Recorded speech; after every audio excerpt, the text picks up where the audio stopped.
Bienvenidos a esta sesión. En esta clase vamos a hablar sobre genética mendeliana y también sobre quizás algunos principios de la genética. Bueno, para empezar vamos a hablar sobre la herencia. Vamos a entender que esto de la clasificación o la caracterización de algunos animales y plantas por nuestra especie no es pues solamente reciente, ¿no? Sino ya se viene dando pues desde tiempos inmemoriales. Desde hace mucho tiempo la humanidad se ha interesado por los rasgos familiares distintivos dentro de los mismos humanos, dentro de los animales y dentro de las plantas. Lo que nosotros conocemos como la selección artificial se ha llevado a cabo desde tiempos remotos manipulando sin saber los genes de plantas y animales. Por ejemplo, en Moray y Cusco, básicamente se encuentran pues, una serie de laboratorios creados por los incas para adaptar plantas y buscando algunas características genéticas de resistencia y producción, como para los payares, lucma, en su defecto para el maíz. Y también ha habido pues la domesticación de algunos animales que en su forma natural son salvajes, pero poco a poco hemos ido mejorando y adaptando sus características, como es el caso de la transposición de lobos hacia perros. A mediados del siglo XIX se comenzó a entender cómo opera la herencia. Fernando I, Rodolfo II y Carlos II en Habsburgo comenzaron pues ya a investigar un poco más cómo es que esta genética se puede pasar de generación en generación. O sea, por genética me refiero a la herencia, la información que codifica cómo se va a manifestar ciertas características en un ser vivo. Si revisamos los antecedentes, tenemos pues que Teofrasto ya para el 371 a.C. diferenciaba flores masculinas y femeninas y que debían juntarse para producir semillas. Se sabía que cruzando un burro y una yegua se obtenía una mula, pero no podían explicar su apariencia. También comenzaron a nacer las primeras teorías como la generación espontánea y también hubo otras teorías fundamentadas como, bueno, en este caso por Aristóteles, como las ovistas o espermistas, y ya se comenzó a hablar un poco sobre la herencia mezcladora, o sea, que al combinar óvulos y espermatozoides se produce una mezcla de material hereditario que determina una combinación perfecta, ¿no? Bajo esta mezcla de un animal blanco con uno negro debería producir un animal gris, y ya mezclado jamás podrían separarse. ¿Y cuánto se volea? Pero hay que ser sinceros, obviamente que estos eran preceptos muy básicos, ¿no? Sin embargo, ya se comenzó a notar que de la cantidad de crías que se tenía, cuántos de ellos mantenían las características del papá, o cuántos de ellos llegaban a combinarse con las características de la papá y la mamá, o cuáles eran las características que realmente se podían traspasar a la mayor cantidad de crías, y cuáles de ellas aparecían en qué generaciones. Entonces esto ya se comenzó a observar por las personas en los animales, ¿no? Obviamente que también en las plantas. Mendel y sus experimentos. Mendel fue un monje austriaco que básicamente se dedicó a cruzar plantas, ¿no? Mendel experimentó con plantas del guisante, que le llamó, bueno, que en ese, su nombre científico es Pisum sativum. Estas plantas, cuando se presentaban en su forma alta, siempre tenían descendientes altos y las semillas amarillas producían siempre semillas amarillas, lo que se podría conocer como la autopolinización.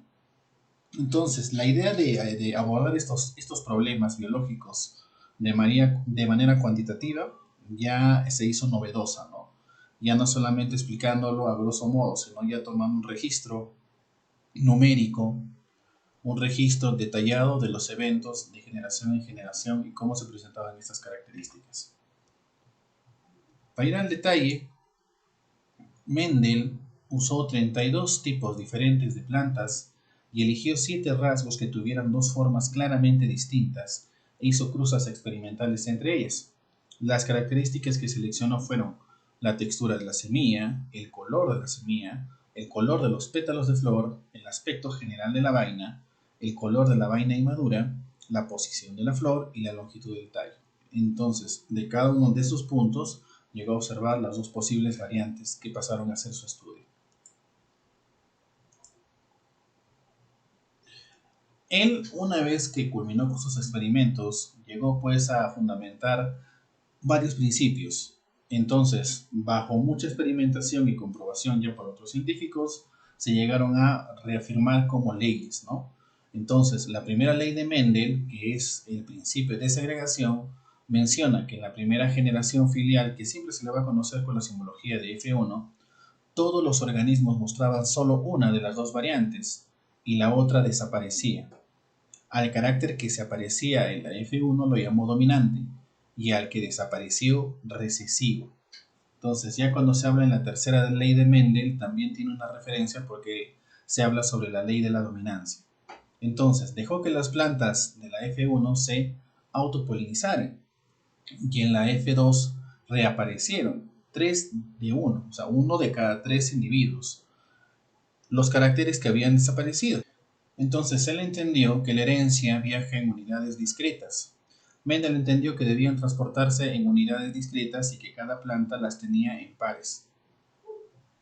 Entonces, si en una generación pudiese presentarse los pétalos de dos posibles colores, cuando se daba la autopolinización, que quedaba pues una sola. Sin embargo, en la segunda generación también permanecían los pétalos blancos. Y entonces, a pesar de que la planta se había autopolinizado, mantenían algunas de las características, claro, que en ciertas cantidades eran de 3 a 1, o sea, 3 individuos mantenían la dominancia, por así decirlo, pero uno todavía mantenía quizás los genes que eran reservados o que se conocían como recesivos. O sea que no era totalitario el hecho de que desaparecieran las características genéticas, sino que existían proporciones. En cuanto a las implicaciones, hoy sabemos que los genes pueden existir en formas diferentes y estas formas se les llama alelos. Se utilizan letras para representarlos, mayúsculas para los dominantes y minúsculas para los recesivos. La forma en la que las características se manifiestan depende de las combinaciones de los alelos, homocigotos, AA mayúscula o AA minúscula, y heterocigotos, A mayúscula y A minúscula. Cuando se forman los gametos, cada uno tiene un solo alelo de cada gen. La apariencia externa y las características observables de un organismo constituyen su fenotipo, o sea, lo que podemos observar. El genotipo es su constitución genética. Hoy en día es fácil predecir estas cruzas previo cruzamiento de prueba con los famosos cuadros de Punnett. Entonces, aquí podemos ver los fenotipos y de los genotipos, bueno, pues no sabemos, ¿no? Porque la carga genética se tiene que analizar por otros procedimientos. Entonces, acá podemos ver con un pistilo, pues, se podría decir hembra y un polen de origen macho, cómo se dan estos entrecruzamientos y cómo, como consecuencia de la carga genética en expresión, en su forma fenotípica, también termina apareciendo un individuo de características quizás con el alelo recesivo. El principio de distribución independiente, la famosa segunda ley de Mendel. Mendel cruzó plantas que diferían en dos características. En la F1 solo se obtuvieron fenotipos dominantes, pero en la F2 solo tenían las dos variantes dominantes 315 y 32 tenían ambas variantes recesivas. Las demás estuvieron mezcladas, dominantes al final 101 y 108. Entonces se llegaron a sacar conjeturas del 9, 3, 3, 1, dependiendo de las cantidades y las posibilidades de las cruzas, como podemos observar. Entonces, si bien es cierto, el color amarillo está presente en la mayoría, si nos fijamos más en las otras características del tipo del polen, también vemos que su cantidad se va a disgregar con las otras características recesivas. Entonces, del tipo de las semillas, que son de 9 a 16, vamos a encontrar que las semillas rugosas se presentan en 3 de cada 16 sujetos. Las semillas redondas, pero de otro color, se van a presentar igual 3 en cada 16 sujetos y verdes rugosas 1 de cada 16. Hablamos sobre las mutaciones. En ocasiones aparece una variante sin precedente. Esto se da gracias al investigador Hugo de Vries, un especialista quizás que formuló de los principios de las mutaciones. Notó que una vez que aparecía se transmitía la progenie según la genética mendeliana.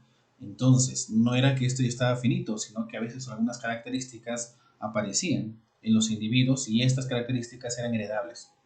De Vries llamó mutaciones a estos cambios hereditarios repentinos y mutantes a los organismos con los cambios. Las mutaciones constituyen la base de la evolución. Esta es una de las cosas que quizás Darwin ignoraba, ¿no?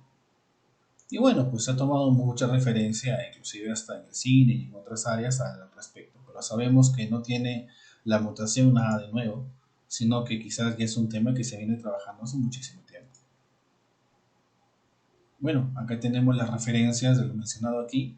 Curtis del 2000, Griffiths 2000 y Nowick el 2012.